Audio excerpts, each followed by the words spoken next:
Unnikrishnan sir, ഒരു വളരെ പ്രധാനപ്പെട്ട ഒരു കാര്യം അങ്ങയുടെ ശ്രദ്ധയിൽപ്പെടുത്തുകയാണ്. നമ്മുടെ രാജ്യത്തെ നമ്മുടെ പ്രധാനമന്ത്രി മൻമോഹൻ സിംഗ് മുമ്പ് പ്രധാനമന്ത്രിയായിരുന്ന 2014 വരെ 2004 മുതൽ 14 വരെ പ്രധാനമന്ത്രിയായിരുന്ന മൻമോഹൻ സിംഗ് അന്തരിച്ചു. രാജ്യം മുഴുവനും ദുഃഖാചരണത്തിലാണ്. പക്ഷേ നമ്മുടെ പ്രതിപക്ഷ നേതാവ് കോൺഗ്രസിൻ്റെ സമുന്നതനായ രാഹുൽ ഗാന്ധി ഈ അവസരം വിദേശയാത്രയ്ക്ക് തിരഞ്ഞെടുത്തിരിക്കുകയാണ്. അദ്ദേഹം വിയറ്റ്നാമിലേക്ക് പോയിരിക്കുകയാണ്. എന്താണ് അങ്ങേക്ക് ഇതേക്കുറിച്ച് പറയാനുള്ളത്?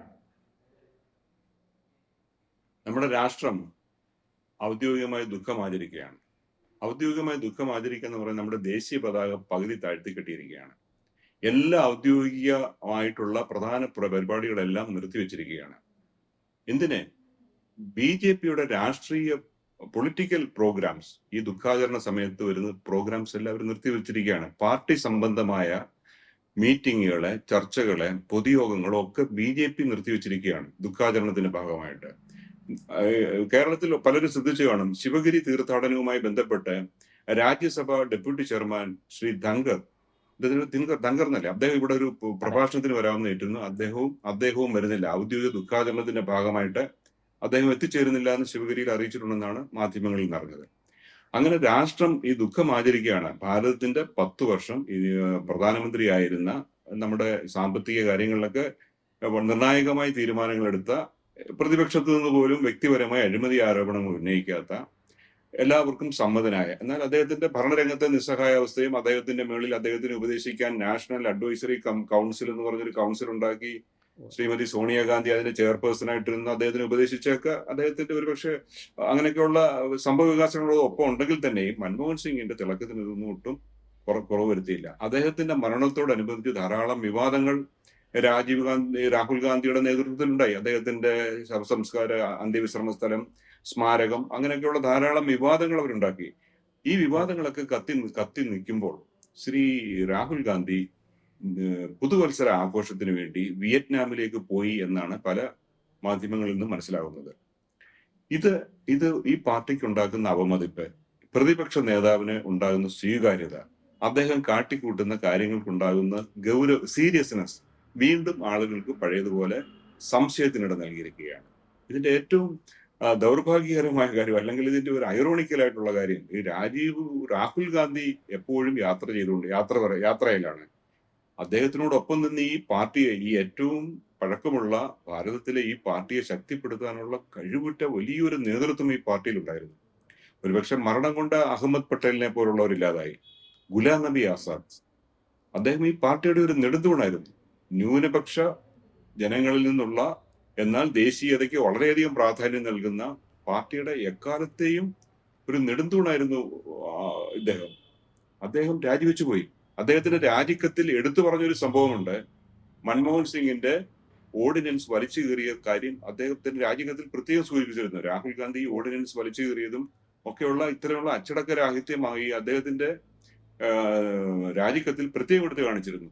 അതേപോലെ തന്നെ മാധവറാവു സിന്ധ്യ എന്ന രാജീവ് ഗാന്ധിയുടെ ഉറ്റ സ്നേഹിതനും അതിശക്തനായ ഭരണാധികാരിയുടെയും മകനായിരുന്നു ജ്യോതിരാദിത്യ സിന്ധ്യ. ഹൈലി എഡ്യൂക്കേറ്റഡ് ആയിട്ടുള്ള, കോൺഗ്രസിന്റെ ഒരു വളരെ യുവത്വം തുളുമ്പി നിൽക്കുന്ന, പ്രതിപക്ഷത്തുള്ളവർ പോലും റെസ്പെക്ടോടുകൂടിയും ആദരവോടെയും പ്രതീക്ഷയോടെയും കാണുന്ന ഒരു നേതാവായിരുന്നു ജ്യോതിരാദിത്യ സിന്ധ്യ. അദ്ദേഹം ഈ പാർട്ടി ഉപേക്ഷിച്ചു പോയി. മുരളി ദിയോറ എന്ന് പറഞ്ഞ മഹാരാഷ്ട്രയിലും വളരെ ശശി തരൂരിന്റെ ഒക്കെ സുഹൃത്തായിട്ട് അവരുടെയൊക്കെ ആ ലെവലിൽ ഓപ്പറേറ്റ് ചെയ്യുന്ന മറ്റൊരു അതിശക്തനായ ഒരു യുവ നേതാവ് ഉണ്ടായിരുന്നു. അദ്ദേഹം ഈ പാർട്ടി ഉപേക്ഷിച്ചു പോയി. ഇനിയും സച്ചിൻ പൈലറ്റിന്റെ മകൻ രാജേഷ് പൈലറ്റ്, അദ്ദേഹത്തിനെ കുറിച്ച് ഇപ്പോൾ കേൾക്കാനേ ഇല്ല. നമ്മൾ സാധാരണക്കാരെ പൈലറ്റിന്റെ മകൻ അതെ, അദ്ദേഹത്തിനെ കുറിച്ച് ഇപ്പോൾ വാർത്തകളേ ഇല്ല. ഈ കോൺഗ്രസ് ശക്തിപ്പെടണമെന്ന് ആഗ്രഹിച്ച നിഷ്പക്ഷമതികളായ ആളുകൾ ഇവരിലൊക്കെ കൂടിയാണ് പ്രതീക്ഷ കണ്ടെത്തിയത്. ഇവരൊക്കെ കൂടെ ഈ നേതൃത്വത്തിലുണ്ടാകും. അവരെല്ലാം ഈ പാർട്ടിയിൽ നിന്ന് യാത്ര ചെയ്യുകയാണ്. ഒപ്പം രാഹുൽ ഗാന്ധി സ്ഥിരം വിദേശ യാത്രയും. ഇപ്പോൾ കേട്ടില്ലേ, മൻമോഹൻ സിംഗിന്റെ ചിതാഭസ്മം നിമജ്ജനം ചെയ്യാൻ കോൺഗ്രസ് പാർട്ടിയിൽ നിന്ന് ഒരു ആള് പോലും അതിനെ അനുഗമിച്ചില്ല എന്നാണ് പറയുന്നത്. ഇത് ഇവിടെ രാഷ്ട്രീയ നേതാക്കന്മാരുടെ ചിതാഭസ്മ നിമജ്ജനം ഒരു വലിയ ആദരവോടുകൂടി എല്ലാവരും കൂടി ചേർന്നാണ് നടത്തുന്നത്. മൻമോഹൻ സിംഗിന്റെ ചിതാഭസ്മ നിമജ്ജനത്തിന് അദ്ദേഹം ഈ പ്രതിപക്ഷ നേതാവാണ്, ഇന്ന് വെറും ഒരു MP അല്ല. പാർലമെന്റിലെ പ്രതിപക്ഷ നേതാവാണ്. രാഹുൽ പ്രധാനമന്ത്രിക്കൊപ്പം ഗാന്ധി. അവകാശ അധികാരങ്ങളുള്ള ഒരു ഉയർന്ന പദവിയാണ്. അദ്ദേഹം മുൻകൂട്ടി തീരുമാനിച്ച പ്രകാരം വിയറ്റ്നാമിലേക്ക് ന്യൂ ഇയർ ബാഷ്, നമ്മൾ മലയാളത്തിൽ അടിച്ചുപൊളി എന്നൊക്കെ പറയില്ലേ, അതിന് പോയിന്നാണ് ആരോപണം. തീർച്ചയായിട്ടും ഇത് അവമതിപ്പുണ്ടാക്കുന്ന ഒരു കാര്യമാണ്. ഇത് പിന്നെ AICCയുടെ പ്രധാനപ്പെട്ട അംഗവും ഈ പാർട്ടിയുടെ മുന്നോട്ട് നയിക്കേണ്ട ആളും ഭാവി പ്രധാനമന്ത്രിയും ഇങ്ങനെ പോയി കഴിഞ്ഞാൽ ഭാവിയിൽ കോൺഗ്രസിനൊരു പ്രധാനമന്ത്രി ഉണ്ടാകുമോ, മൻമോഹൻ സിംഗ് ആയിരിക്കും അവസാനത്തെ പ്രധാനമന്ത്രി എന്നുള്ള സംശയത്തിലേക്കാണ് പോകുന്നത്. കാര്യം ഈ പാർട്ടി തകർന്നുകൊണ്ടിരിക്കുകയാണ്. മാധ്യമങ്ങളിൽ കാണുന്നില്ലേ, ഈ പാർട്ടിയിൽ നിന്ന് എല്ലാ ഘടകകക്ഷികളും അകന്നുകൊണ്ടിരിക്കുകയാണ്. ഇന്ത്യ സഖ്യത്തിന്റെ തലപ്പത്തേക്ക് മുലായം സിംഗ് യാദവിന്റെ മകൻ അഖിലേഷ് യാദവ് വരുമെന്നാണ് ഇപ്പോൾ ലേറ്റസ്റ്റ് ന്യൂസ്. വളരെ ഞെട്ടിപ്പിക്കുന്ന ഒരു വാർത്ത മാധ്യമങ്ങളിൽ വന്നു തുടങ്ങി. ഒമർ അബ്ദുള്ള ഇന്ത്യ സഖ്യത്തിൽ നിന്ന് അകലുന്നു, BJP സഖ്യത്തിലേക്ക് ചേരാൻ സാധ്യതയുണ്ട് എന്നൊരു വാർത്ത വന്നു തുടങ്ങി. അപ്പോൾ ഈ സഖ്യം തന്നെ ഇല്ലാതാവുകയാണ്. ഈ സമയത്താണ് ഇദ്ദേഹത്തിന്റെ ഈ യാത്ര വന്നിരിക്കുന്നത്. ഞാൻ അതിനെക്കുറിച്ച് ചോദിക്കാൻ ഇടയ്ക്ക് വന്നതാണ്. ഈ രാഹുൽ ഗാന്ധി ഇങ്ങനെ സ്ഥിരമായിട്ട് വിദേശത്ത് പോകുന്നതാണ്. അദ്ദേഹം വളരെ മുൻകൂട്ടി തീരുമാനിച്ച് ഒരു ചാർട്ട് ചെയ്ത ഒരു പ്രോഗ്രാമാണ് ഈ വിയറ്റ്നാം യാത്ര. പക്ഷേ ഇത് മൻമോഹൻ സിംഗ് മരിച്ച ഈ സമയത്ത് അദ്ദേഹത്തിന് ഇത് മാറ്റി വെക്കാമായിരുന്നു. അത് അദ്ദേഹം ചെയ്തില്ല.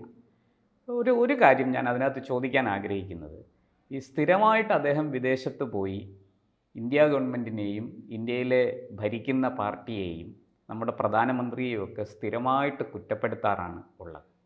പക്ഷെ അദ്ദേഹം എന്നെങ്കിലും വിദേശത്ത് വെച്ച് ഈ മൻമോഹൻ സിംഗിനെയോ നരസിംഹറാവുവിനെയോ അങ്ങനെയുള്ള ആരെങ്കിലും കുറിച്ച് നല്ല വാക്ക് പറഞ്ഞതായിട്ട് അങ്ങ് കേട്ടിട്ടുണ്ടോ? ഏതൊരു രാഷ്ട്രീയ പാർട്ടിയെ അല്ലെങ്കിൽ ഇപ്പോൾ ഭരിക്കുന്ന നരേന്ദ്രമോദിയെ അദ്ദേഹം കുറ്റം പറയുകയും മോശം പറയുകയൊക്കെ ചെയ്യുന്നത് നമുക്ക് മനസ്സിലാക്കാം. ഒരു രാഷ്ട്രീയമായ അത് ചെയ്യാൻ പാടില്ലാത്തതാണ്, എങ്കിലും അതിന് അങ്ങനെ ഒരു ന്യായീകരണമെങ്കിലും പറയാം. പക്ഷേ ഈ അദ്ദേഹത്തിൻ്റെ തന്നെ പാർട്ടിയിലെ ഇവരെക്കുറിച്ച് എന്തെങ്കിലും നല്ല വാക്ക് പറഞ്ഞത് അങ്ങ് കേട്ടിട്ടുണ്ടോ? സാധാരണ നമ്മുടെ ഈ ക്രോസ് ബോർഡർ അഗ്രഷൻ, നമ്മുടെ ശത്രു രാജ്യങ്ങളിൽ നിന്നൊക്കെ ആക്രമണമോ ഭീഷണിയോ ഒക്കെ നേരിടുന്ന സമയത്ത് എല്ലാ പ്രതിപക്ഷങ്ങളും ഭരിക്കുന്ന ഭരണകൂടത്തിനോടൊപ്പം ചേർന്ന് നിന്ന് ഏക സ്വരത്തിലാണ് ഇതിനെ അപലപിക്കുന്നത്. എന്നാൽ അടുത്തിടെ ഉണ്ടായ ചൈനീസ് അസ്വസ്ഥതയിലൊക്കെ അദ്ദേഹം ഭാരതത്തിന്റെ പോലീസ് സൈനിക നടപടിക്രമങ്ങളെ ചോദ്യം ചെയ്യുക, തെളിവ് ചോദിക്കുക. ഓർമ്മയില്ല, നമ്മൾ പാകിസ്ഥാനോട് നടത്തിയ ചില അറ്റാക്സിന്റെ തെളിവ് ചോദിക്കുകയും ഫോട്ടോഗ്രാഫി ചോദിക്കുകയും പൈൻമരങ്ങളാണ് കത്തിയെന്ന് പരിഹസിക്കുകയൊക്കെ ചെയ്തത്. ഒരു യഥാർത്ഥ ഭാരതപുത്രനായി ജനിച്ച് ഭാരതത്തിന്റെ മണ്ണിൽ ഭാരതത്തിന്റെ സംസ്കാരം ഉൾക്കൊണ്ട് ജനിച്ച ഒരാൾക്ക് ഭാരതത്തിന്റെ ഏത് ബോർഡർ കഴിഞ്ഞാലും തള്ളിപ്പറയാൻ പറ്റില്ല.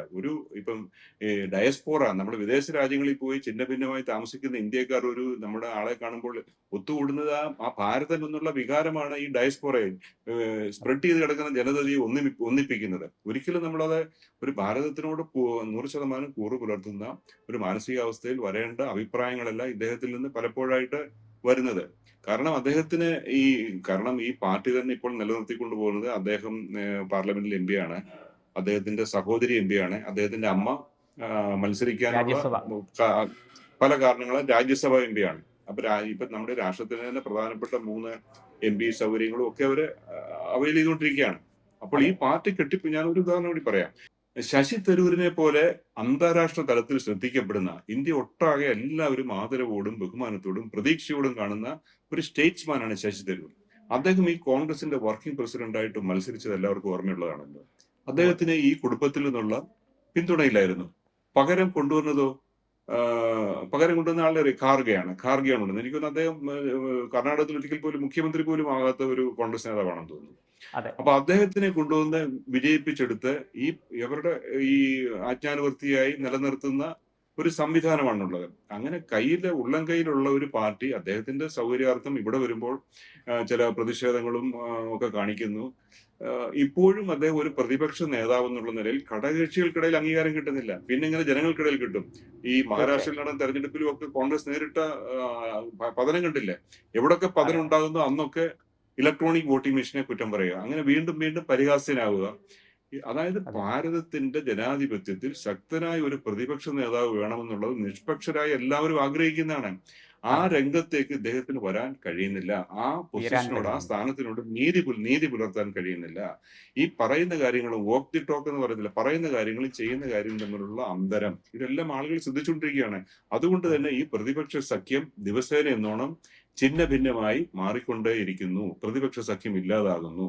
ഈ അവസ്ഥയിലേക്ക് ജനാധിപത്യം പോയി കഴിഞ്ഞ് അദ്ദേഹത്തിന്റെ ഒരു ഒരു ഒരു വികസന മന്ത്രം തന്നെ നമ്മൾ കേട്ടിട്ടില്ലേ? ജാതി സെൻസസ്. രാഷ്ട്രം അതെ മുഴുവൻ ഇന്ന് രാഷ്ട്രങ്ങൾ തമ്മിൽ മത്സരിക്കുകയാണ് മൈക്രോ ചിപ്സ് ഉണ്ടാക്കാനും സെമി കണ്ടക്ടർ ഉണ്ടാക്കാനും. ഈ സെമി കണ്ടക്ടറിന്റെ മൈക്രോ ചിപ്പിന്റെ ഉത്പാദനം ഏത് രാജ്യമാണോ ആ രാജ്യത്തിൻ്റെതാണ് ഭാവി. അതിനുവേണ്ടിയുള്ള ശ്രമങ്ങളാണ്. നമ്മളും ആ രംഗത്തേക്ക് വളരെ ഉദ്യമങ്ങൾ വന്നു കഴിഞ്ഞു. അപ്പോൾ അതെ അവിടേക്കാണ് ഈ വെറുപ്പിന്റെയും സ്പർദ്ധയുടെയും വിഭജനത്തിന്റെയും ഒക്കെ ഒരു പുതിയ മന്ത്രവുമായിട്ട് വരുന്നത്, ജാതി സെൻസസ്. ഇതാണ് തീർച്ചയായിട്ടും ഇതാണ് അങ്ങ് ഇതാണ് പരിതാപകരമായ പ്രതിപക്ഷാവസ്ഥ. തീർച്ചയായിട്ടും അങ്ങ് വളരെ പ്രസക്തമായ കാര്യങ്ങളാണ് ചൂണ്ടിക്കാണിച്ചത്. അതിലേക്ക് ഒരു കാര്യം കൂടി പറഞ്ഞ് ഞാനിത് അവസാനിപ്പിക്കാം നമ്മുടെ ഈ ചർച്ച. അതായത് പണ്ട് മൻമോഹൻ സിംഗിനെ പാകിസ്ഥാൻ എന്തോ മോശം കാര്യങ്ങളൊക്കെ പറഞ്ഞ് അദ്ദേഹം പ്രധാനമന്ത്രിയായിരുന്ന കാലത്ത് ആക്ഷേപിച്ചു. അന്ന് നരേന്ദ്രമോദി ഗുജറാത്ത് മുഖ്യമന്ത്രിയാണ്. അദ്ദേഹം അന്ന് ആഞ്ഞടിച്ചു പാകിസ്ഥാനെതിരെ. ഞങ്ങളുടെ രാജ്യത്ത് എൻ്റെ പ്രധാനമന്ത്രിയുമായിട്ട് എനിക്ക് പല അഭിപ്രായ വ്യത്യാസങ്ങളും ഉണ്ടാകും ഒരു മുഖ്യമന്ത്രി എന്ന നിലയ്ക്ക്. പക്ഷേ പുറത്തുനിന്ന് എൻ്റെ രാജ്യത്തെ എൻ്റെ പ്രധാനമന്ത്രിയെ അല്ലെങ്കിൽ എൻ്റെ രാജ്യത്തെ ഒരു പൗരനെയെങ്കിലും ഒരു പോറലെങ്കിലും വാക്കുകൾ കൊണ്ടെങ്കിലും ഒരു പോറലേൽപ്പിക്കാൻ ശ്രമിച്ചാൽ ഞാൻ കയ്യും കെട്ടി നോക്കിയിരിക്കില്ല എന്നായിരുന്നു അന്ന് മോദിയുടെ മറുപടി. വളരെ രൂക്ഷമായ ഭാഷയിൽ അദ്ദേഹം പാകിസ്ഥാനെ വിമർശിച്ചു. പാഠം പഠിപ്പിക്കുമെന്ന് മറുപടി കൊടുത്തു. ആ ഒരു മുഖ്യമന്ത്രി സ്ഥാനത്തിരുന്നപ്പോൾ മോദി ചെയ്ത ആ കാര്യമെങ്കിലും രാഹുൽ ഗാന്ധിക്ക് ഒന്ന് ഓർമ്മ വന്നിരുന്നെങ്കിൽ എന്നാണ് എനിക്ക് ഈ അവസരത്തിൽ പറയാനുള്ളത്. നന്ദി, നമസ്കാരം. ഒരു കാര്യം കൂടെ തീർച്ചയായിട്ടും സൂചിപ്പിക്കാൻ തീർച്ചയായിട്ടും ഈ പാർലമെന്റിൽ മൻമോഹൻ സിംഗ് വീൽ ചെയറിൽ വന്ന് നരേന്ദ്രമോദിക്കെതിരെ ഒരു മോഷനിൽ വോട്ട് ചെയ്യാൻ വന്നു. അന്ന് അദ്ദേഹം അനാരോഗ്യം കൊണ്ട് അദ്ദേഹത്തിന് യാത്ര ചെയ്യാൻ സഞ്ചരിക്കാൻ വളരെ ബുദ്ധിമുട്ടുണ്ട്. ഈ വീൽ ചെയറിൽ പാർലമെന്റിലേക്ക് വന്ന മൻമോഹൻ സിംഗിനെ പ്രശംസിച്ചുകൊണ്ട് അന്ന് പ്രധാനമന്ത്രി നരേന്ദ്രമോദി ചെയ്തൊരു പ്രസംഗം ഇന്ന് ലഭ്യമാണ്, സോഷ്യൽ മീഡിയയിൽ ലഭ്യമാണ്. ജനാധിപത്യത്തിന്റെ വിജയമാണ്. അദ്ദേഹത്തിനെതിരെ വോട്ട് ചെയ്യാൻ വന്നാണ്. അദ്ദേഹം വോട്ട് ചെയ്താലും പ്രമേയം പാസ്സാകാതിരിക്കില്ല. എങ്കിൽ പോലും പ്രധാനമന്ത്രിയുടെ ഒരു പ്രസംഗത്തിന്റെ ഒരു ഗണ്യമായ ഭാഗം മൻമോഹൻ സിംഗ് വീൽ ചെയറിൽ ഈ ജനാധിപത്യ പ്രക്രിയയിൽ പങ്കെടുക്കാൻ വന്ന ആ താല്പര്യത്തെയും ആ ഇൻവോൾവ്മെന്റിനെയും കുറിച്ച് പ്രശംസിക്കാനായിരുന്നു. അപ്പോഴാണ് പ്രതിപക്ഷ നേതാവ് ഈ വളരെ നിർണായകമായ ഘട്ടത്തിൽ രാജ്യം ദുഃഖം ആചരിക്കുമ്പോൾ, പതാക പകുതി താഴ്ത്തിക്കെട്ടി ദുഃഖം ആചരിക്കുമ്പോൾ പ്രതിപക്ഷ നേതാവ് ഒരു വിദേശ രാജ്യത്ത് പുതുവത്സര ആഘോഷത്തിന് പോയിരിക്കുന്നത് എന്നുള്ളത് ആളുകളുടെ മനസ്സിൽ തങ്ങി നിൽക്കുന്ന ഒരു വസ്തുതയെ അവശേഷിക്കുന്നു.